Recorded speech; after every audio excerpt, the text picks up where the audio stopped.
Good evening, everybody. Puerto Rico as the 51st state. What does it mean to be American? For over 3 million U.S. citizens in Puerto Rico, it means serving in the military, paying federal taxes, and pledging allegiance to a flag that won't let them vote for president.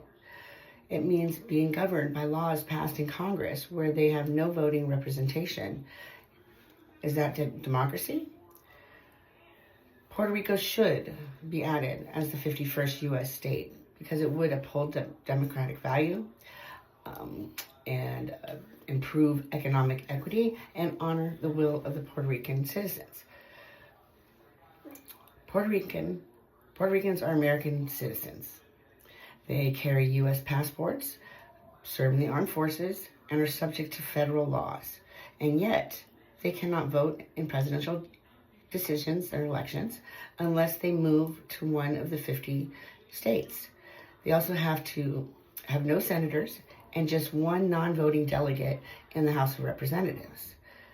U.S. Department of Interior, 2021. This situation goes against a foundational American principle: no taxation without representation. If we believe in a government by the people and for the people, then how can we justify excluding millions of citizens from the democratic process? In 2020, 52% of voters in Puerto Rico chose statched in the local referendum, Ballotopia 2020. That's a majority asking for the same rights and responsibilities as every other American. Let's talk about equity. Puerto Rico's poverty rate is staggering. 43.4% of residents live below the poverty line. U.S. Census Bureau 2022, that's nearly half the population. Because Puerto Rico is not a state, it receives less federal funding for essential programs like Medicaid, SNAP, education, FALC 2022. Statehood would mean fair access to the resources that could help lift families out of poverty and rebuild infrastructures. It would also encourage investment, businesses and developers, and they would be more likely to invest in a fully integrated U.S. state than in an ambiguous territorial status.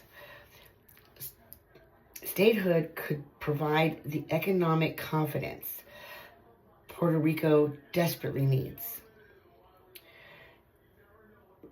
This isn't just a political theory. It's the will of the people.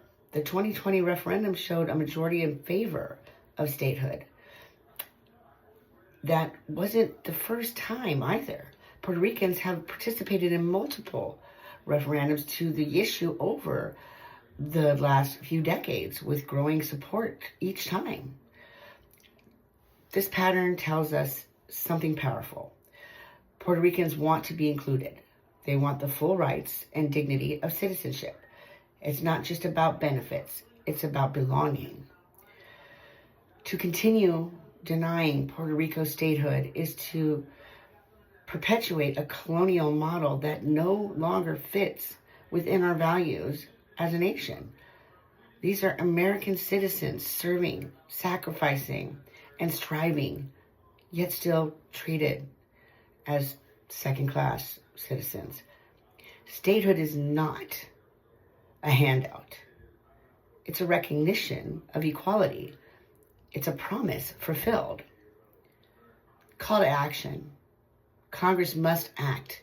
It's time to honor democracy, promote equity, and respect the voice of the Puerto Rican people. It's time to make Puerto Rico the 51st state of the United States of America. Thank you for listening.